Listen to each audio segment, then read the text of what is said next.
ሰላም ተናስተልኝ ጠበቃ ሰለሞን በዛሬው ዕለት በነ ዮሐንስ ቧያለው ክስ መዝገብ ውስጥ ዛሬ ችሎት እንደሚቀርቡ ተሰምቶ ነበርና የዛሬው የችሎት ውሎ ምን ይመስል ነበር? የታየውስ ጉዳይ ምንድነው? እንግዲህ በእነዘቀበሩት ዮሐንስ ቧያለው መዝገብ ዛም ተከሳሾች ውስጥ 16 በችሎት ሲሆን እየተከታተሉ ነው ያሉት። ዛሬ አይደለም የቀረቡት። እንግዲህ ቀደም ብሎ ፍርድ ቤቱ አንድ ምስክሮች አሉ ይችላል ከወር በፊት አካባቢ መሰለኝ ከመጋቢት እነዚህ 21 ምስክሮች ለመስማት ማለት ከመጋቢት 5 እስከ 12 ቀጠሮ ይዞ ነበር። በዚህ መሰረት መጋቢት 5 እንግዲህ ዓርብ ዕለት ነበር ባለፈው ዓርብ ዕለት ላይ ባልጠዋት ላይ የተጀመረ ሌላ የምስክር መዝገብ ስለነበረ እሱን ተጠናቆ ከሰዓት ነበር የእናቱ ዮሐንስ ቧያለው የተጀመረው ምስክር መስማት። ሆኖም ግን ከተከሳሾቹ መካከል አንደኛው ተከሳሽ መርጌታ በላይ አዳሙ አሟቸው ቀሩ በመሆኑ እሳቸው በሌሉበት ሊሰማ አይገባም፣ ምስክር መሰማት መጀመር የለበትም በማለቱ አቃቤ ከሰኞ ተቀጠረ።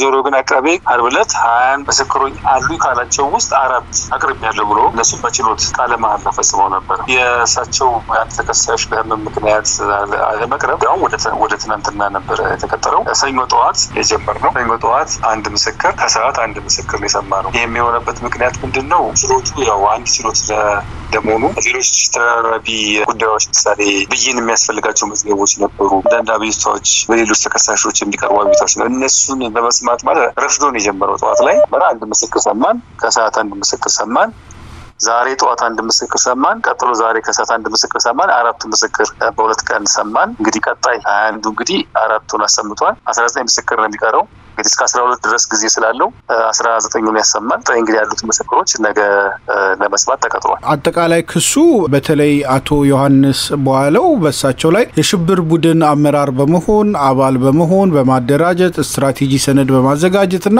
ጽንፈኛ የሆነውን ፋኖ በመምራት የሽብር ወንጀል ፈጽሟል የሚል ክሶች ናቸው የቀረቡባቸው። ለዚህ ክሶች በቂ የሆኑ ማስረጃዎችን ማቅረብ ችሏል አቃቤ ሕግ? ምስክሮቹስ ይህንን ነገር ያለ ጥርጥር ማሳመን የሚችል ነገር ማቅረብ ተችሏል? እስካሁን ድረስ ባለው ያው ገና ነው። ያው ይሄንን በዚህ ላይ ድምዳሜ ያለው አስተያየት ለመስጠት ትንሽ ይቸገራለሁ። ግን ጠቅለል ብሎ ሲታይ ቀረቡት ምስክሮች ምንድነው ያስረዱ ማየቱ ነው የሚሻለው። ምክንያቱም አቃቤ ጭብጥ አስይዞ ነበረ ቀደም ብሎ ቀጥተኛ ምስክር ናቸው የሚል ነው ጭብጥ ያስያዘው። በዛ መሰረት 4 ጸጥታ ኃይል አባላት ናቸው ባህር ዳር የመጡት። ሁሉ ምስክሮች 4 ምስክሮች ተከሳሾችን እንደማያውቋቸው ከ3 ምስክሮች ተከሳሾችን እንደማያውቋቸው በእነሱ ላይ ምን ምስክርነት በእነሱ ላይ ቀጥታ የመጣ በመስከረ የመጡ ሆኖ አልተናገሩም።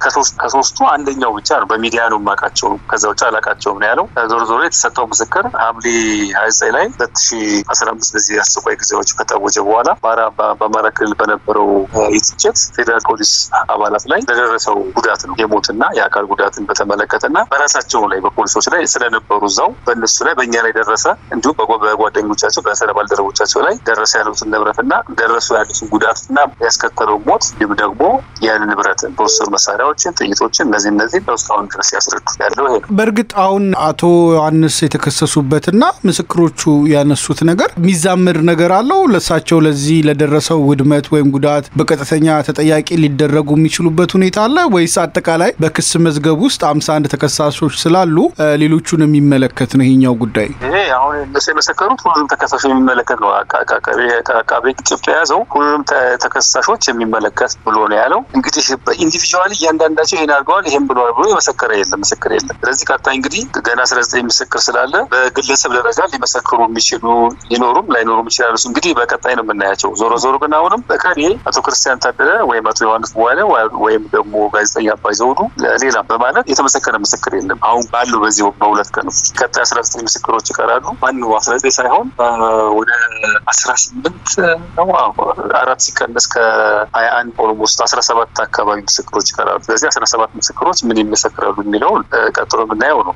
እንዴት ነው አሁን ያለው የሚለው ጉዳይ በተመለከተ አሁን ባልኩ መሰረት ነው። ቀጥታ መስክረው አልመሰከሩም የሚለው ነገርም ያው አንተሞ ሌላውም አስተያየት የሚሰጥበት ጉዳይ ነው። ቀጥታ በክሱ ላይ መስክረዋል በተሳትፎቸው ላይ አቶ ዮሐንስ በተባለው ክስ ላይ አቶ ክርስቲያን በተባለው ክስ ላይ እስካሁን የመሰከሩት ኢች ኢንዲቪጁዋሊ 4ቱም አልመሰከሩ። ከሌ ይሄን አድርጓል ከሌ ይሄን ብሏል ይሄን አድርጓል ብለው እስካሁን አልመሰከሩም። ግን ጠቅላላ አድርገው ግን የደረሰውን ጉዳት ነው የመሰከሩት። እንደው ከህግ አሰራር አንጻር ለአድማጮችም ግልጽ እንዲሆን በተናጠል እከሌ ይሄን አድርጓል እከሌን ሲያደርግ ተመልክቻለሁ ወይም ደግሞ ይሄን ነገር መሳተፉን አውቃለሁ የሚል ምስክርነት ካልተሰጠ በአጠቃላይ በአንድ መዝገብ ውስጥ ያለው 51 ተከሳሾችን የሚመለከት ምስክርነት ለፍርድ ሂደቱ ምን ያህል አጋዥ ይሆናል ወይም ደግሞ እነሱን ጥፋተኛ ለማስባል ምን ያህል አቃቢ ህግ ይረዳዋል?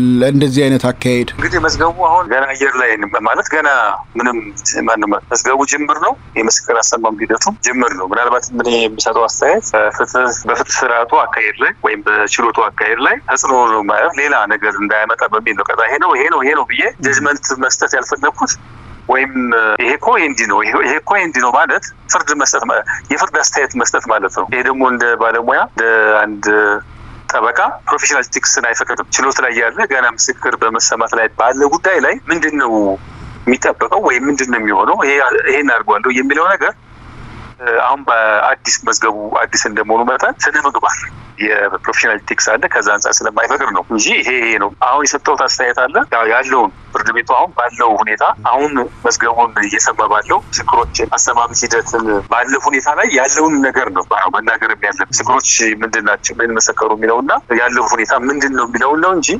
ከምስክሮች ተነስቼ ይሄ ነው የሚል አስተያየት መስጠት ፕሮፌሽናል ኤቲክስ ወይም ከሙያ ስነ ምግባሬ ወጣ ስለሚል በዚህ ላይ አስተያየት አልሰጥም ለጊዜው።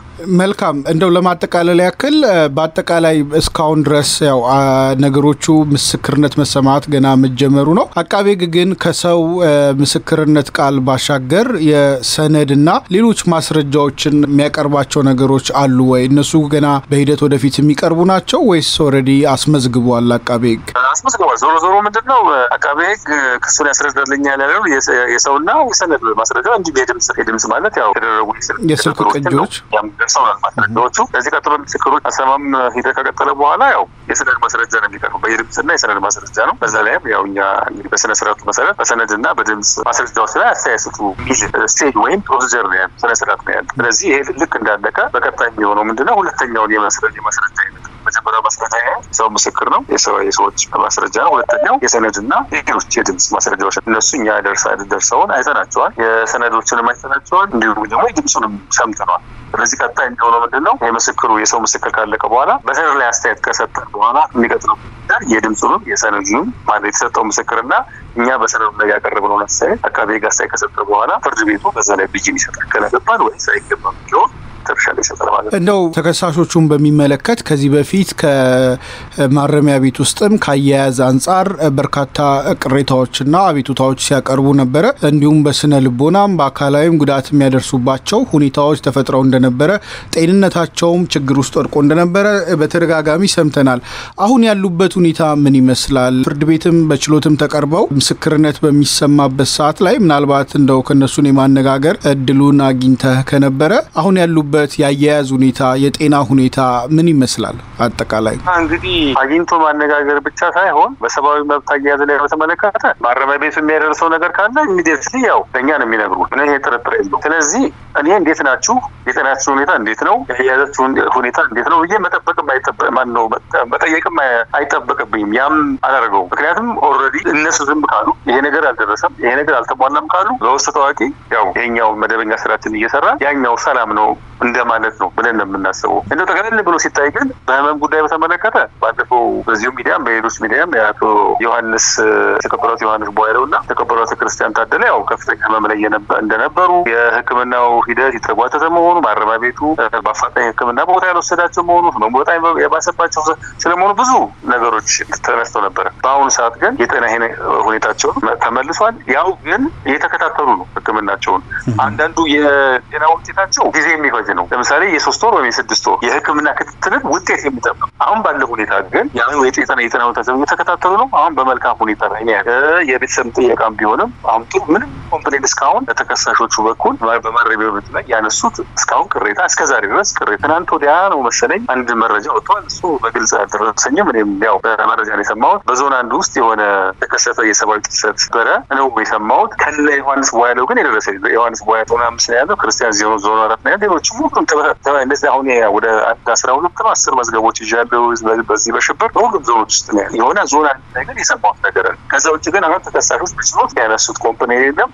በሰብአዊ መብት ማያያዝም በሕክምናም በተመለከተ በጥሩ ሁኔታ ላይ ያሉት። ከዛ ውስጥ ግን ሌሎች ሁለት ተከሳሾች አሉ። መርጌታ በላይ አዳሙና ደሳለኝ ጅጉ የሚባሉ ሁለት ተከሳሾች ግን ኦሎይስ ተለያቱ ማነው መርጌታ በላይ አዳሙ የህመም ጉዳይን በተመለከተ ማረሚያ ቤቱ የሕክምና አገልግሎት አልሰጠኝም ብሎ ዛሬ ያቀርባል። እሱንም በጽሁፍ አቅርብ ተብያለሁ። በሌላ በኩል ደሳለኝ ጅጉ የተባለ ተከሳሽ ደግሞ ተደጋጋሚ ጊዜ የንግግርም ነበረበት ማረሚያ ቤቱ በአግባቡ ሕክምና አልሰጠኝም ላገኝ አልቻለም እና በሚሰጠኝ ካርድ ላይ ወደ ሕክምና ሲሄድ ካርዱ ላይ የሽብር ተከሳሽ ስለሚል ያንን ካርድ የሚያይ ሐኪም በአግባቡ ሕክምና ሊሰጠኝ አልቻለም የሚል ዛሬ ችሎት ላይ ያቀርባል። ይሄ እንግዲህ ካሉት 16 ተከሳሾች ውስጥ ሁለቱ ናቸው። ከዛ ውጭ ግን ሌሎቹ ግን በመልካም ሁኔታ ነው ያሉት። ያው ሰላም ነው እስካሁን። አመሰግናለሁ ጠበቃ ሰለሞን። ካለ የተጣበበ ጊዜ ላይ ወቅታዊውን ምስክርነት የመሰማት ሂደትና አጠቃላይ ሂደቱን በአቶ ዮሐንስ ቧያለውና በስሩ ባሉ 51 ተከሳሾች ላይ ስላለው ሁኔታ ስለሰጠህን ማብራሪያ በተመልካቾች ስም እጅግ አድርጌ አመሰግናለሁ። እሺ እኔም አመሰግናለሁ።